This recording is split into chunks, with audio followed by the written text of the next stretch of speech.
Hi, Miss Mosser here. Welcome to my humble abode. In this video, I'm going to go over what you should pack, how you should pack, and why you should pack these things. So without further ado, let's just get into this because this is going to be a little bit of a longer video. So let's do it. First and foremost is technology, okay? This is going to be the most important things that you can pack besides your passport and your driver's license. For the kiddos, just any form of ID. But the two things that I always make sure to bring with me are my handy dandy little scale. I got this years and years and years ago. Oh gosh, almost 10 years ago. First time I went to Germany.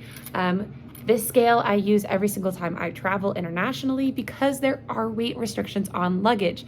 Now, if your carry-on is nice and light, they might not weigh it. We are flying with American Airlines, so the likelihood of them actually weighing our suitcases, or at least our carry-ons, is very, very low. But I still like to pack this just in case they do decide to weigh our luggage. What's nice is I turn this on, and I can have it in either pounds or kilograms, and I just switch it. You can find something like this at TJ Maxx, Marshalls. Home Goods is not going to have it. Amazon will have it, but since we are in less than a week till we take off, it's best just to go and see if they have it at one of the local Marshalls, TJ Maxx's, Target, anything like that. The second most important thing is this little guy right here. This is a outlet converter. Now, the outlets in Europe are different from the outlets that we have here in the States. You cannot plug a normal outlet or a normal plug into the wall over in Europe because they use circle prongs rather than the prongs that we use.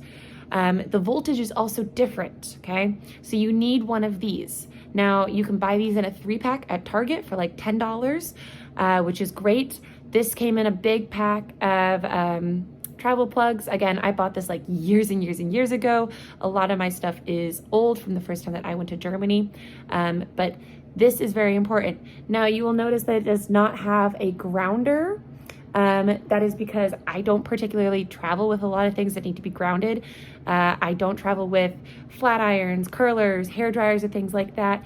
Thankfully, the hotels that we are staying at and the hostels that we are staying at will have hair dryers. But if you want to bring that, which I don't recommend, you will need to find one that has a grounder. Outlets that use grounders can come in a couple of different shapes and sizes, but generally they are on the bigger size. So this is one, and it's not actually a very good one because there's no grounder on this. This is one that does have a grounder on the back. It is specifically made for traveling to Europe, which is really nice. I used this the last time that I was in Austria for school. So about, oh goodness, 4 years ago now at this point. And you can see that it does have a surge protector, so a grounder. But again, we're not really bringing computers. We're not really bringing hair dryers or flat irons or anything like that. Ladies, I know you guys will want to do your hair, so you have all the really cool Instagram pictures, but you don't want to carry a hair dryer around with you for a week and a half or a little over a week. It's not fun. So these are some tools that I highly recommend. Obviously, bring your phone charger. If you want to bring an extension cord, like one of the smaller ones, go for that. Miss Sears had a great extension cord that she showed us that had multiple little plugs in, that plugs into the wall directly there. So a bunch of different options. Like I said, you can find these at Marshalls, TJ Maxx, Target, Walmart, any place that has a little travel section, you will be able to find them.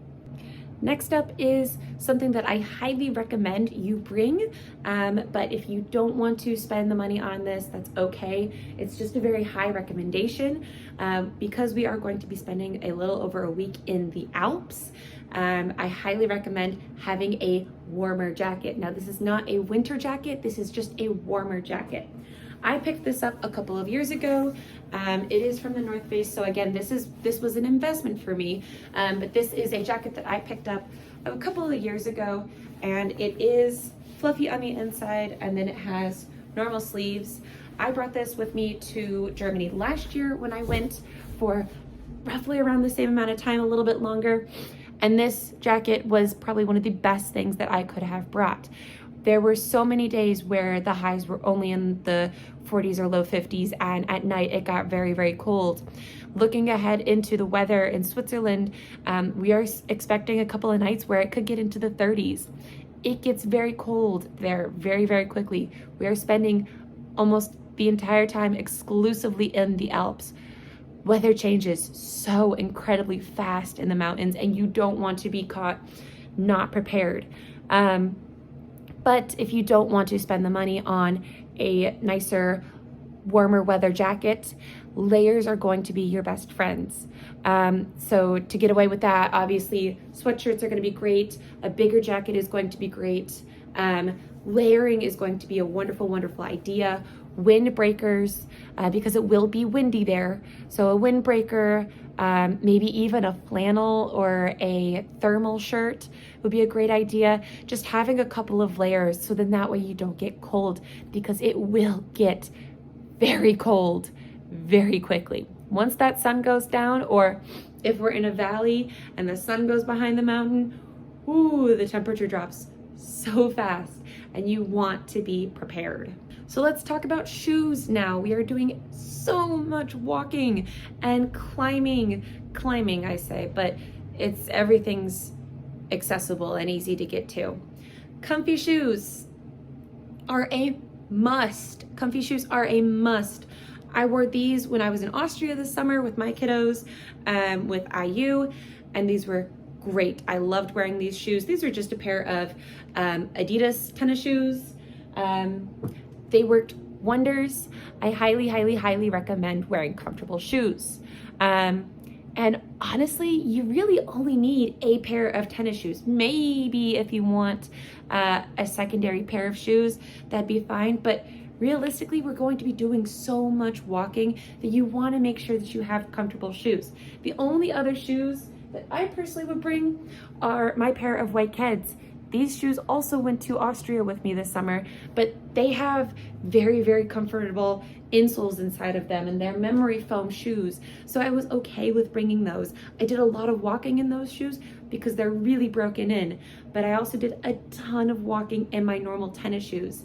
And honestly, I'm probably only going to bring my normal tennis shoes because I just know myself, and I know that I won't want to wear any other shoes besides those white shoes. Now, I know that I might get wet in those shoes because they're not water resistant, they're not waterproof, but I'm willing to put up with that because those are my going out and adventuring and exploring European city shoes, if that makes any sense. They're my tennis shoes. You can't go wrong with tennis shoes. So let's talk now about what bags you should bring and how you should pack and different things like that. Because we are doing such a short trip, I am actually experimenting with how I personally pack, but I have a very strong feeling that this will all go okay. So this year I am actually using packing cubes. I have never used packing cubes before, but at this point in time, it's actually made things really, really easy for me to pack and get organized. I am also using a new makeup bag. This is something that I've had personally for a very long time. It was a Christmas gift years and years and years and years ago from my grandparents. And growing up, none of my things fit in here. Now that I have grown up quite a bit and I know what I do want to travel with and what I don't want to travel with, I've actually been able to condense everything into this bag, and I'm excited to see how well this works for me this fall break. And then we all also have our EF backpacks. Okay, everyone will have their EF backpacks with their color coordinated ribbons for each group that they are in. My kiddos and parents, you are in group blue with me. Each bag does come with a little tag. I haven't fully gotten into this yet, but there's a spot on here to put your name. Please put your name and your phone number, okay? At minimum, if you're not comfortable putting your address, put your name and your phone number. That way, if this bag gets lost, it does still have a solid chance of getting back to you. If you're still a little unsure, you can always write your name on the inside of the bag like you were in elementary school, and just write your name on the inside of the bag and your phone number as well. That way, again, if the bag gets lost, there's some name on there, and then that way somebody is able to reach you and it can get back to you. But we have our EF tour bags, which have a big compartment on the inside, and then that's the laptop compartment, and then a big compartment up front. Again, like I said, I haven't really gone through this bag yet, but it is waterproof or pretty water resistant as far as I can tell, and there's a decent amount of storage in here. So there's lots of space for your stuff. We are also, encouraged to pack as lightly as possible. That being said, I know a lot of the ladies on this trip are wanting to buy lots of goodies and go shopping. So bringing a carry-on is still a good idea, and that's still recommended. This is my carry-on. Again, I bought this from TJ Maxx like years and years and years ago. The nice thing about it is a 4-wheel one, so it's easy to get around. You don't necessarily want to bring a duffel bag. Those aren't the most fun to travel with, especially when we're walking from point A to point B. I know we're taking a bus a lot of times, but making traveling easier on yourself by getting a rolly suitcase makes the process go 100 times easier. Now, boys, I know you guys tend not to bring a lot of things, so if you want to bring a duffel bag, more power to you. But if you want to bring goodies back, highly recommend having a carry-on suitcase rather than just a duffel bag. It makes getting through the airport easier, it makes going through security easier, and it's just easier to travel with. So let's break down what all I have in my makeup bag. Now here's the nice thing, this hangs. So I'm really excited to use this. Like I said, I haven't really been able to use this before, so I'm kind of excited to see how well this works for me personally. But let's go on in and see what all I have. So obviously I have my toothbrush, okay? Deodorant. Please don't forget deodorant. You can buy deodorant over there, but stick deodorant, like this stuff that we have here, is not super common over there, and it's very expensive. They love aerosol deodorant and then roll-on deodorant, not like this roll-on. Like if you had a roll-on thing of perfume, that's what they like to use instead. So just make sure you bring deodorant and a toothbrush and toothpaste, because they use different recipes for their toothpaste over there. So if you don't want weird tasting toothpaste, make sure you bring toothpaste. Now, I have here this bag. This bag is a liter or a quart. You cannot pack anything in a carry-on, and that includes your backpack or a carry-on suitcase or a personal bag. Anything that comes with you on the plane that is not being checked and going underneath the airplane must be in a quart size bag or smaller. The other thing, the bag has to obviously be able to zip, and everything must be smaller than 3 ounces. Now, the nice thing about this is if you go to Target or Walmart or any other store, you will be able to find travel size items very, very easily. They already have travel size shampoo, travel size conditioner. If you don't like this travel size shampoo or conditioner that they have, you can buy little bottles. This is the stuff that I use. It has my shampoo, my conditioner in it. I use these squeegee bottles all the time. I got these off of Amazon. But again, since we are at that less than a weekish mark, I just highly recommend going to the store and buying things in person. If you want to bring things like lotion, I got this at Meijer. This is exactly 3 ounces. This entire jar of lotion lasted for about 6 weeks this summer. So I promise you, 3 ounces goes a lot farther than you will think. For being abroad for 10 days, we will be okay with living off of 3 ounces. So that includes any sort of shampoo or conditioner that you might want, any sort of face wash. It all must fit into a quart size bag. If there is anything larger than 5 ounces, or not 5 ounces, sorry, larger than 3 ounces, customs will unfortunately take it. And they will not give it back to you. They keep it and they throw it away. You don't want to do that. Now this is going to Europe and coming back from Europe. So if you know that you are going to buy liquids and that something might be larger than 3 fluid ounces, or like 80, or I think it's 90 milliliters is what it is in over in Europe, which is just 3 ounces, then you will have to check a bag. It has to then go underneath the airplane. Why?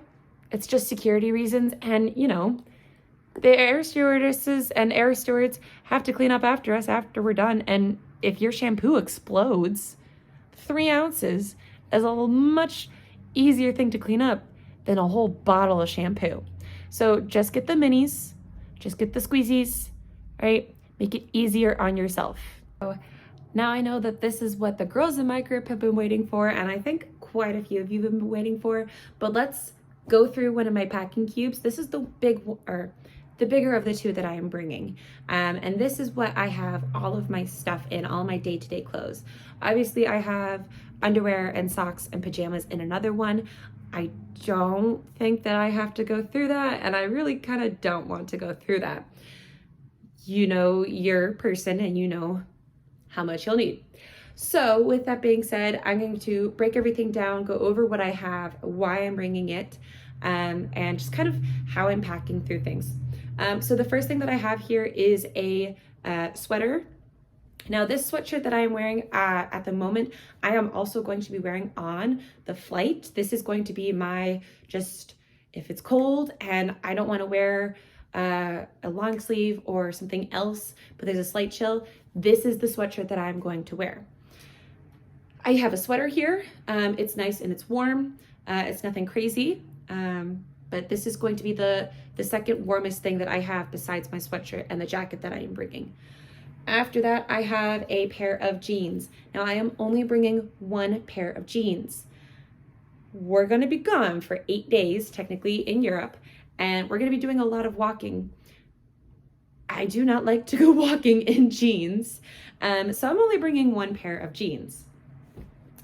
I'm bringing primarily long sleeve shirts, but I do have a couple of short sleeves. So I have 1 long sleeve, 2 long sleeve, and then a flannel. I personally like to just wear flannels as jackets or button them up. So this gives me at least 3 different things to wear. I have 1 short sleeve shirt, a black dress, because we do ask that you guys bring something a little nicer just in case we, you know, have a nice dinner one night. This is just a black t-shirt dress that I know I can personally dress up if I choose to.